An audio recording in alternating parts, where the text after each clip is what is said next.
சீரியல்களின் full எபிசோடுகளை Sun டிவியில் ஒளிபரப்பான உடனே எக்ஸ்க்ளூசிவாக சன் நெக்ஸ்டில் மட்டும் ஃப்ரீயா பாருங்கள்.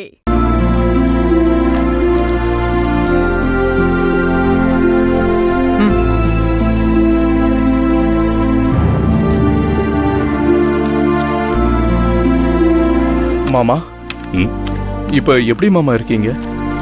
லேசா ஒரு கிடினஸ் வந்தது. கொஞ்சம் ரிலாக்ஸ் பண்ணதுக்கு அப்புறம் இப்ப பரவாயில்ல. அப்புறம் ஹாஸ்பிட்டலுக்கு போலாமா மாமா? இல்ல வேண்டாம், காலையில செக்அப் போறோம்ல, அப்ப பாத்துக்கலாம். சரிங்க மாமா. அக்கா, நீங்க பார்க்கணும்னு சொன்ன ஃபைல் பார்த்துட்டு சைன் பண்ணி கொடுங்க.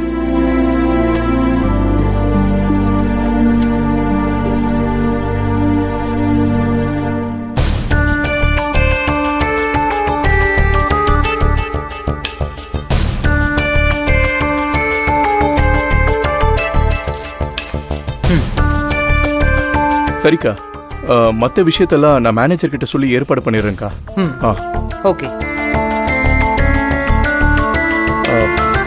அக்கா, உங்ககிட்ட ஒரு முக்கியமான விஷயத்த சொல்ல மறந்துட்டேன். என்ன? அன்னைக்கு நம்ம வீட்டுக்கு செலியனா அவன் பொண்ணுக்கு சம்மதம் பேச வந்தான்ல, அந்த கிராமத்தா மாணிக்கம். ஆமா, அவனுக்கு என்ன? அவனையும் அவன் பொண்டாட்டி கமலாவையும் இன்னைக்கு நான் நேர்ல பார்த்தேன்க்கா.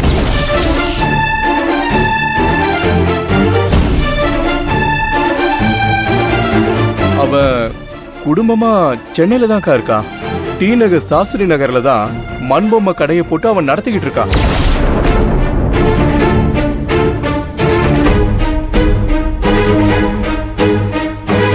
ஏற்கனவே அவனை பார்த்தேன்னு சொன்னேன். அவன் இன்னும் இந்த ஊரை விட்டு போகலையா? அவனை பத்தி நீ சொல்லும் போதெல்லாம் மனசுக்கு நெருடலாவே இருக்கு.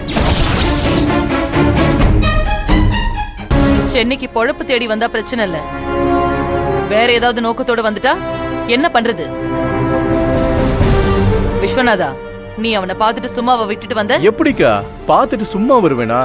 மரியாதையா இந்த ஊரை விட்டுட்டு உன் கிராமத்துக்கே போயிரு. அதை விட்டுட்டு எப்படியும் உன் மகளை எங்க வீட்டுக்கு மருமகள் ஆக்கணும்னு கனவுல கூட நீ நினைக்காத. அது நடக்கவே நடக்காது. அப்படி ஒரு நினைப்பு இருந்தா அது அடியோட அழிச்சிருன்னு அவனை நான் வார்ன் பண்ணிட்டு தான்க்கா வந்திருக்கேன்.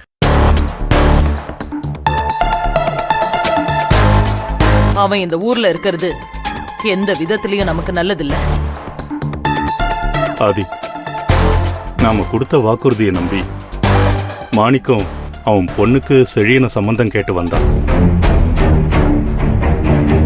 அந்த இடத்துல அவனை அவமானப்படுத்தி அனுப்புனதுக்கு அப்புறம் அவன் நம்ம கிட்ட எந்த பிரச்சனையும் பண்ணல. அப்படி இருக்கும்போது அவன் எங்கேயாவது பொழைச்சு போட்டுன்னு விட்டுற வேண்டிதானே. அவனை எதுக்காக டிஸ்டர்ப் பண்ணணும்?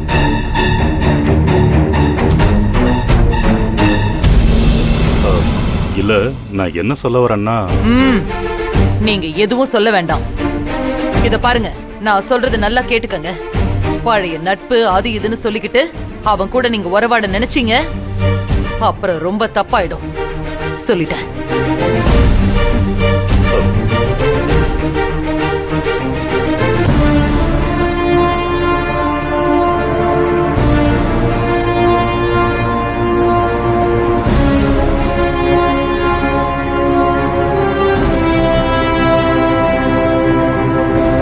சார்,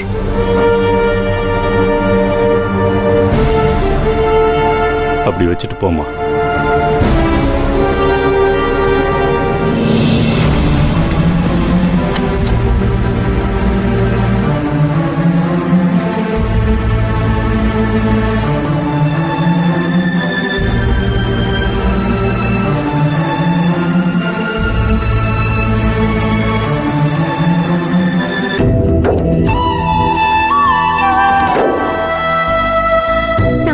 அம்மா எல்லாரும் இங்க இருக்கிற விஷயம் ஆதிசங்கரிக்கு தெரிஞ்சு போச்சு.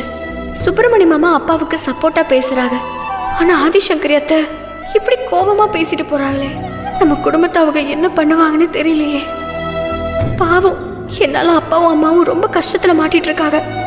அவங்களுக்கு எதுவும் ஆயிடக்கூடாது. முருகா, நீதான் கூட துணையா இருந்து எங்களை வெற்றி அடைய வைக்கணும்.